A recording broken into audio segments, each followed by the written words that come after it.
Letter, Mina Harker to Lucy Westenra. Buda-Pesth, 24th of August. My dearest Lucy, I know you will be anxious to hear all that has happened since we parted at the railway station at Whitby. Well, my dear, I got to Hull all right and caught the boat to Hamburg and then the train on here. I feel that I can hardly recall anything of the journey, except that I knew I was coming to Jonathan, and that, as I should have to do some nursing, I had better get all the sleep I could. I found my dear one, oh, so thin and pale and weak-looking. All the resolution has gone out of his dear eyes, and that quiet dignity which I told you was in his face has vanished. He is only a wreck of himself, and he does not remember anything that has happened to him for a long time past. At least, he wants me to believe so, and I shall never ask. He has had some terrible shock, and I fear it might tax his poor brain if he were to try to recall it. Sister Agatha, who is a good creature and a born nurse, tells me that he raved of dreadful things whilst he was off his head. I wanted her to tell me what they were, but she would only cross herself and say she would never tell, that the ravings of the sick were the secrets of God, and that if a nurse through her vocation should hear them, she should respect her trust. She is a sweet, good soul, and the next day, when she saw I was troubled, she opened up the subject again, and after saying that she could never mention what my poor dear raved about, added, I can tell you this much, my dear, that it was not about anything which he has done wrong himself, and you, as his wife-to-be, have no cause to be concerned. He has not forgotten you or what he owes to you. His fear was of great and terrible things, which no mortal can treat of. I do believe the dear soul thought I might be jealous, lest my poor dear should have fallen in love with any other girl. The idea of my being jealous about Jonathan. And yet, my dear, let me whisper, I felt a thrill of joy through me when I knew that no other woman was a cause of trouble. I am now sitting by his bedside, where I can see his face while he sleeps. He is waking. When he woke, he asked me for his coat, as he wanted to get something from the pocket. I asked Sister Agatha, and she brought all his things. I saw that amongst them was his notebook, and was going to ask him to let me look at it, for I knew then that I might find some clue to his trouble. But I suppose he must have seen my wish in my eyes, for he sent me over to the window, saying he wanted to be quite alone for a moment. Then he called me back, and when I came he had his hand over the notebook, and he said to me very solemnly, Wilhelmina. I knew then that he was in deadly earnest, for he has never called me by that name since he asked me to marry him. You know, dear, my ideas of the trust between husband and wife. There should be no secret, no concealment.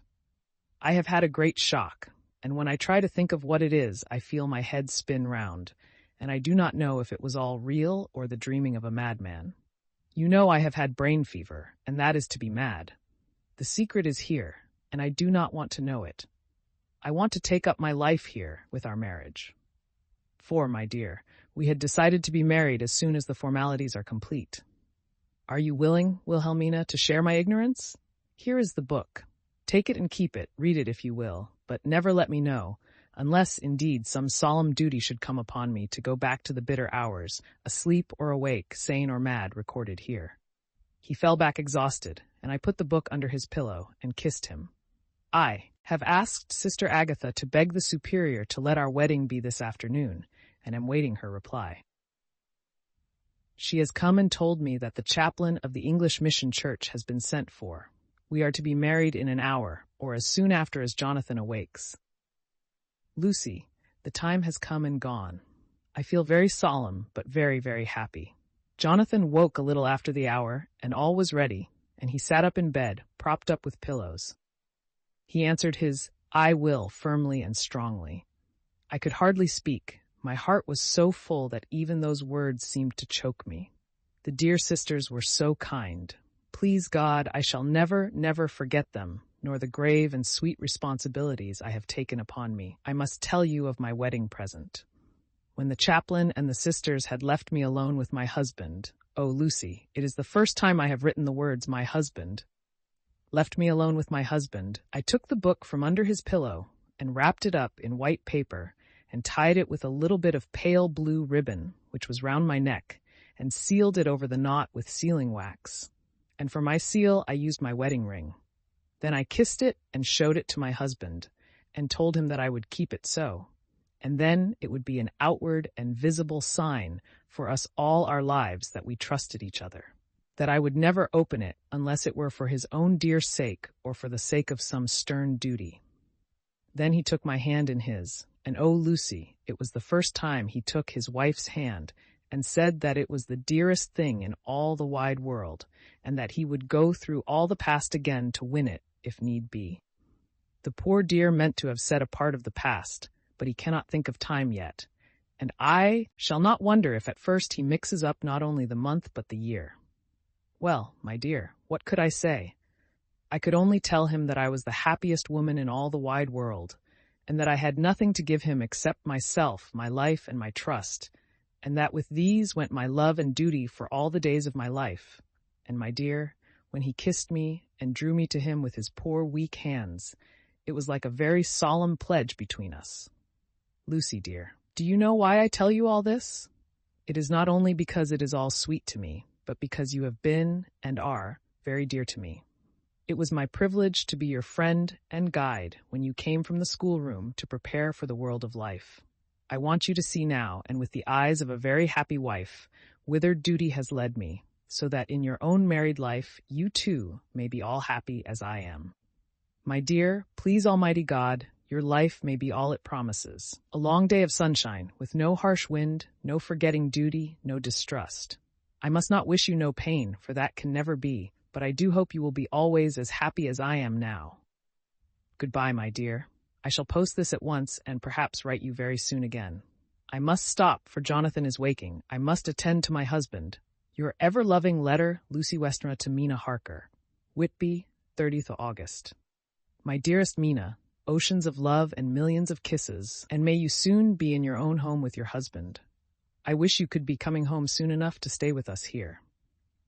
The strong air would soon restore Jonathan. It has quite restored me. I have an appetite like a cormorant, am full of life, and sleep well. You will be glad to know that I have quite given up walking in my sleep. I think I have not stirred out of my bed for a week. That is when I once got into it at night. Arthur says I am getting fat. By the way, I forgot to tell you that Arthur is here. We have such walks and drives and rides and rowing and tennis and fishing together, and I love him more than ever. He tells me that he loves me more, but I doubt that, for at first he told me that he couldn't love me more than he did then. But this is nonsense. There he is, calling to me. So no more just at present from your loving P.S. Mother sends her love. She seems better, poor dear. P.P.S. We are to be married on the 28th of September. Dr. Seward's diary, 20th of August. The case of Renfield grows even more interesting. He has now so far quieted that there are spells of cessation from his passion. For the first week after his attack, he was perpetually violent. Then one night, just as the moon rose, he grew quiet and kept murmuring to himself, "Now I can wait, now I can wait." The attendant came to tell me, so I ran down at once to have a look at him. He was still in the strait waistcoat and in the padded room, but the suffused look had gone from his face, and his eyes had something of their old pleading, I might almost say cringing, softness. I was satisfied with his present condition and directed him to be relieved. The attendants hesitated, but finally carried out my wishes without protest. It was a strange thing that the patient had humor enough to see their distrust, for, coming close to me, he said in a whisper, all the while looking furtively at them, "They think I could hurt you. Fancy me hurting you. The fools!" It was soothing, somehow, to the feelings to find myself dissociated even in the mind of this poor madman from the others. But all the same, I do not follow his thought. Am I to take it that I have anything in common with him, so that we are, as it were, to stand together? Or has he to gain from me some good so stupendous that my well-being is needful to him? I must find out later on. Tonight he will not speak. Even the offer of a kitten or even a full-grown cat will not tempt him. He will only say, "I don't take any stock in cats. I have more to think of now, and I can wait, I can wait." After a while I left him.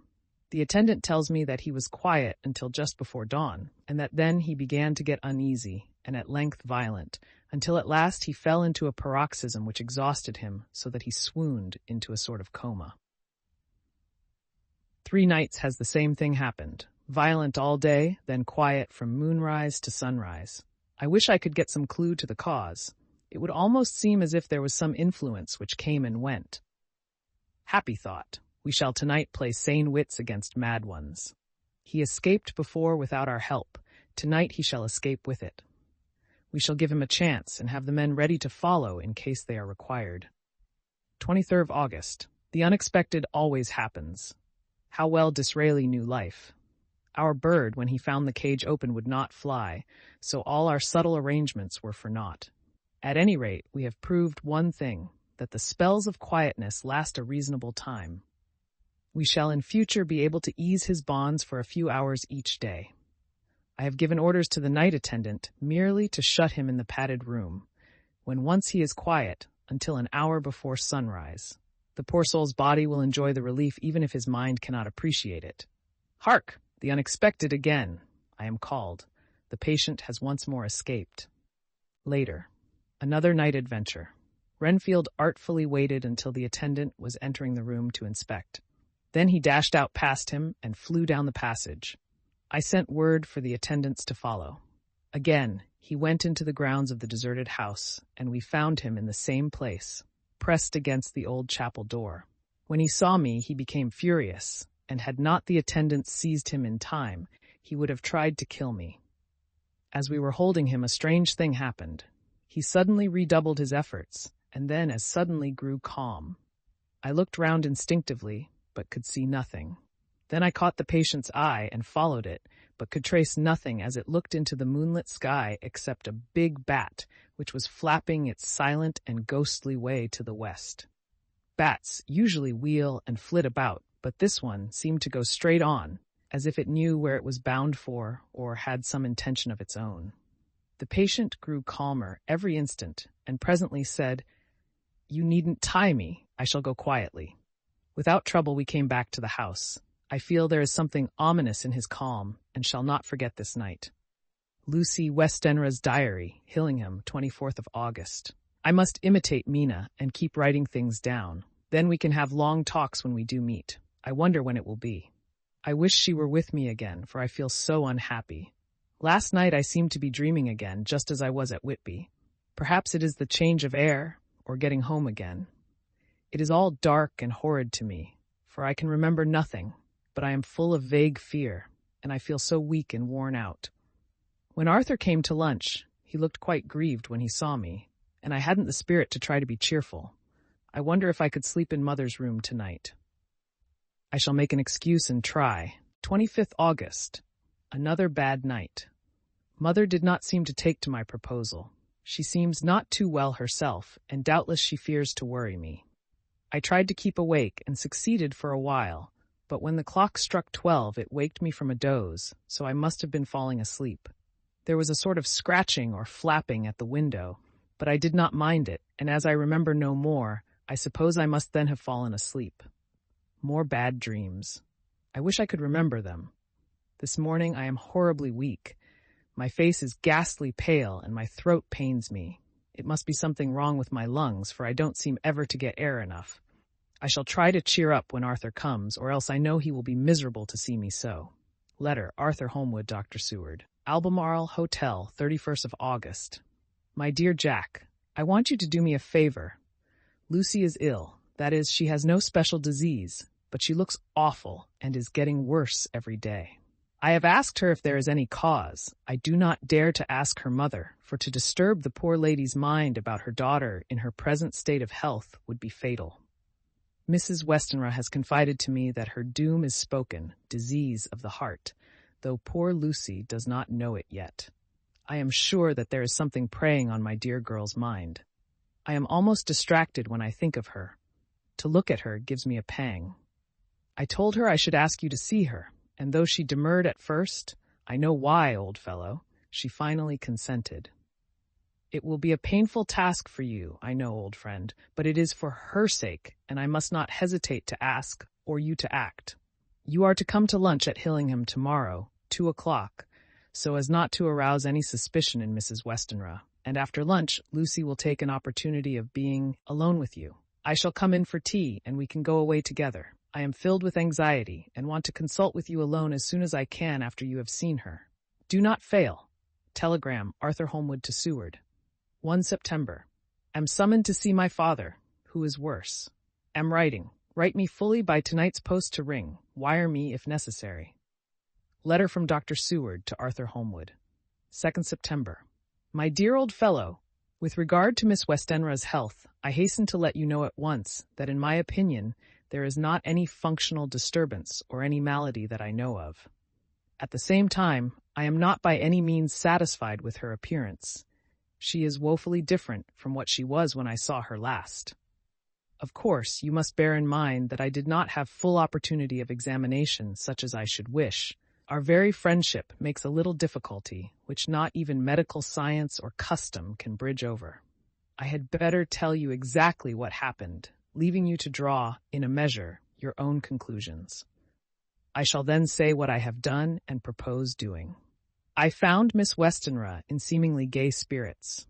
Her mother was present, and in a few seconds I made up my mind that she was trying all she knew to mislead her mother and prevent her from being anxious. I have no doubt she guesses, if she does not know, what need of caution there is. We lunched alone, and as we all exerted ourselves to be cheerful, we got, as some kind of reward for our labors, some real cheerfulness amongst us. Then Mrs. Westenra went to lie down, and Lucy was left with me. We went into her boudoir. Until we got there, her gaiety remained, for the servants were coming and going. As soon as the door was closed, however, the mask fell from her face, and she sank down into a chair, with a great sigh, and hid her eyes with her hand. When I saw that her high spirits had failed, I at once took advantage of her reaction to make a diagnosis. She said to me very sweetly, "I cannot tell you how I loathe talking about myself." I reminded her that a doctor's confidence was sacred, but that you were grievously anxious about her. She caught on to my meaning at once, and settled that matter in a word. "Tell Arthur everything you choose. I do not care for myself, but all for him. So I am quite free." I could easily see that she is somewhat bloodless, but I could not see the usual anemic signs, and by a chance I was actually able to test the quality of her blood, for in opening a window, which was stiff, a cord gave way, and she cut her hand slightly with broken glass. It was a slight matter in itself, but it gave me an evident chance, and I secured a few drops of the blood, and have analyzed them. The qualitative analysis gives a quite normal condition, and shows, I should infer, in itself a vigorous state of health. In other physical matters, I was quite satisfied that there is no need for anxiety, but as there must be a cause somewhere, I have come to the conclusion that it must be something mental. She complains of difficulty in breathing satisfactorily at times, and of heavy, lethargic sleep with dreams that frighten her, but regarding which she can remember nothing. She says that as a child she used to walk in her sleep, and that when in Whitby the habit came back, and that once she walked out in the night and went to East Cliff, where Miss Murray found her, but she assures me that of late the habit has not returned. I am in doubt, and so have done the best thing I know of. I have written to my old friend and master, Professor Van Helsing, of Amsterdam, who knows as much about obscure diseases as any one in the world. I have asked him to come over, and as you told me that all things were to be at your charge, I have mentioned to him who you are and your relations to Miss Westenra. This, my dear fellow, is in obedience to your wishes, for I am only too proud and happy to do anything I can for her. Van Helsing would, I know, do anything for me for a personal reason, so no matter on what ground he comes, we must accept his wishes. He is a seemingly arbitrary man, but this is because he knows what he is talking about better than anyone else. He is a philosopher and a metaphysician and one of the most advanced scientists of his day, and he has, I believe, an absolutely open mind. This, with an iron nerve, a temper of the icebrook, an indomitable resolution, self-command, and toleration exalted from virtues to blessings, and the kindliest and truest heart that beats. These form his equipment for the noble work that he is doing for mankind, work both in theory and practice. for his views are as wide as his all-embracing sympathy. I tell you these facts that you may know why I have such confidence in him. I have asked him to come at once. I shall see Miss Westenra tomorrow again. She is to meet me at the stores, so that I may not alarm her mother by too early a repetition of my call. Yours always, letter, Abraham Van Helsing, M.D., D.H.D. Lit, etc., etc., to Dr. Seward, 2nd September. My good friend, when I have received your letter, I am already coming to you. By good fortune, I can leave just at once, without wrong to any of those who have trusted me. Were fortune other, then it were bad for those who have trusted, for I come to my friend when he call me to aid those he holds dear. Tell your friend that when that time you suck from my wound so swiftly the poison of the gangrene from that knife that our other friend, too nervous, let slip, you did more for him when he wants my aids, and you call for them than all his great fortune could do. But it is pleasure added to do for him, your friend. It is to you that I come. Have then rooms for me at the Great Eastern Hotel, so that I may be near to hand, and please it so arrange that we may see the young lady not too late on tomorrow, for it is likely that I may have to return here that night. But if need be, I shall come again in 3 days, and stay longer if it must. Till then, goodbye, my friend John. Letter Dr. Seward to Hond Arthur Holmwood. 3rd September. My dear Art, Van Helsing has come and gone. He came on with me to Hillingham, and found that, by Lucy's discretion, her mother was lunching out so that we were alone with her. Van Helsing made a very careful examination of the patient. He is to report to me, and I shall advise you, for of course I was not present all the time. He is, I fear, much concerned, but says he must think. When I told him of our friendship and how you trust to me in the matter, he said, "You must tell him all you think. Tell him what I think, if you can guess it, if you will. Nay, I am not jesting. This is no jest, but life and death, perhaps more." I asked what he meant by that, for he was very serious. This was when we had come back to town, and he was having a cup of tea before starting on his return to Amsterdam. He would not give me any further clue. You must not be angry with me, Art, because his very reticence means that all his brains are working for her good. He will speak plainly enough when the time comes, be sure. So I told him I would simply write an account of our visit, just as if I were doing a descriptive special article for the Daily Telegraph. He seemed not to notice, but remarked that the smuts in London were not quite so bad as they used to be when he was a student here. I am to get his report tomorrow if he can possibly make it. In any case, I am to have a letter.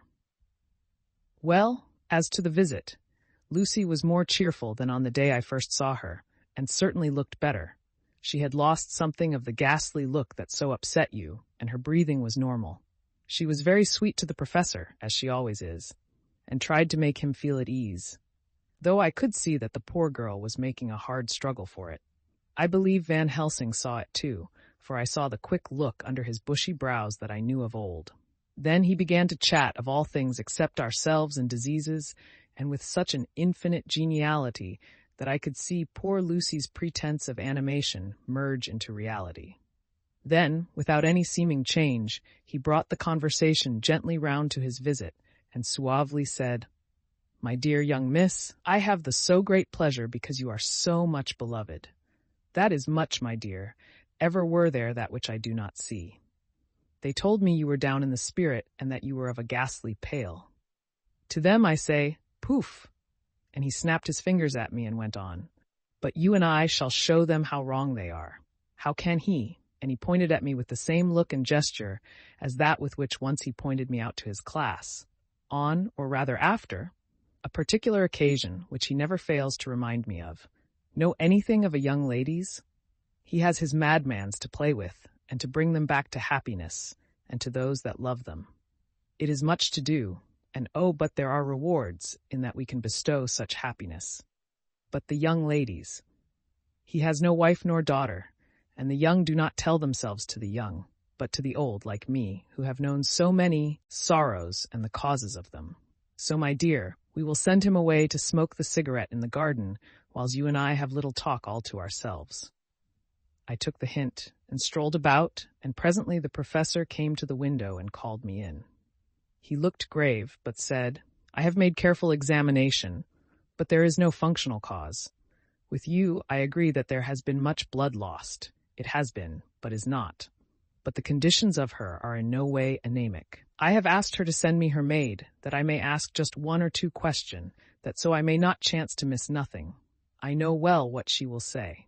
And yet there is cause. There is always cause for everything. I must go back home and think. You must send to me the telegram every day, and if there be cause, I shall come again. The disease, for not to be all well is a disease, interest me, and the sweet young dear, she interest me too. She charm me, and for her, if not for you or disease, I come. As I tell you, he would not say a word more, even when we were alone. And so now, Art, you know all I know. I shall keep stern watch. I trust your poor father is rallying. It must be a terrible thing to you, my dear old fellow, to be placed in such a position between two people who are both so dear to you. I know your idea of duty to your father, and you are right to stick to it.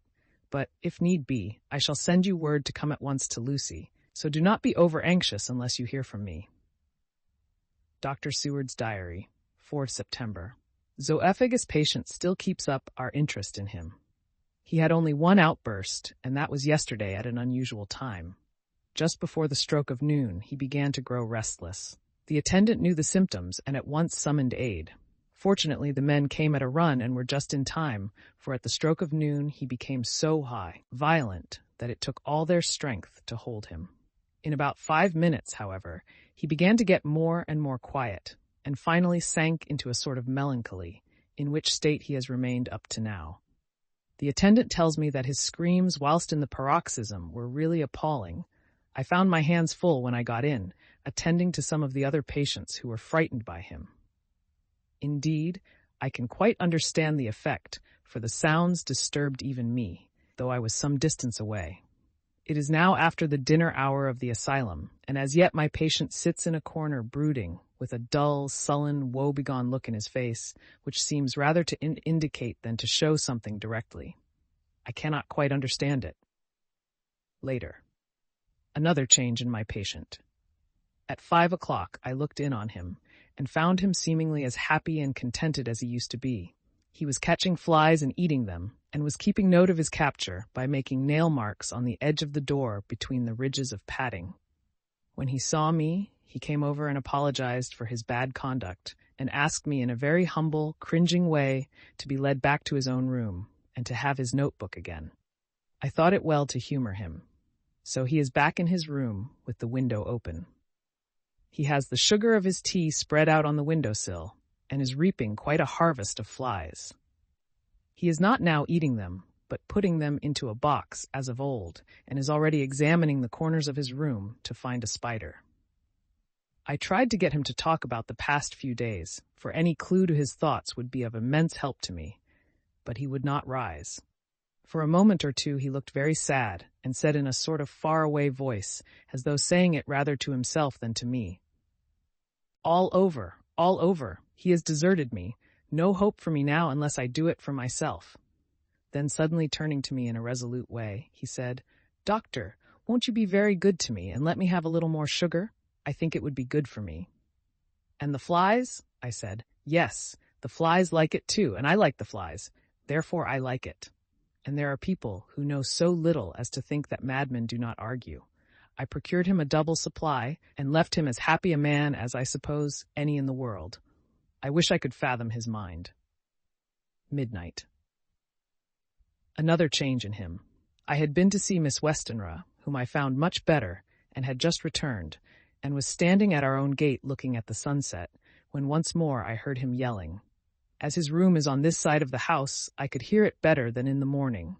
It was a shock to me to turn from the wonderful smoky beauty of a sunset over London, with its lurid lights and inky shadows and all the marvelous tints that come on foul clouds even as on foul water, and to realize all the grim sternness of my own cold stone building, with its wealth of breathing misery, and my own desolate heart to endure it all.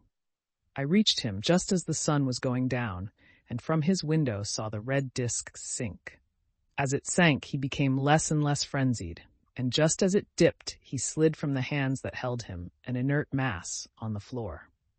It is wonderful, however, what intellectual recuperative power lunatics have, for within a few minutes he stood up quite calmly and looked around him.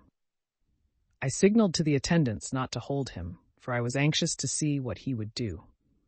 He went straight over to the window and brushed out the crumbs of sugar. Then he took his fly box and emptied it outside and threw away the box. Then he shut the window and, crossing over, sat down on his bed. All this surprised me, so I asked him, "Are you not going to keep flies any more?" "No," said he. "I am sick of all that rubbish." He certainly is a wonderfully interesting study. I wish I could get some glimpse of his mind or of the cause of his sudden passion. Stop. There may be a clue after all, if we can find why today his paroxysms came on at high noon and at sunset. Can it be that there is a malign influence of the sun at periods which affects certain natures, as at times the moon does others? We shall see. Telegram, Seward, London, to Van Helsing, Amsterdam. 4th September. Patient still better today. Telegram, Seward, London, to Van Helsing, Amsterdam. 5th of September. Patient greatly improved. Good appetite, sleeps naturally, good spirits, color coming back. Telegram, Seward, London, to Van Helsing, Amsterdam. 6th September. Terrible change for the worse. Come at once. Do not lose an hour. I hold over telegram to Holmwood till have seen you.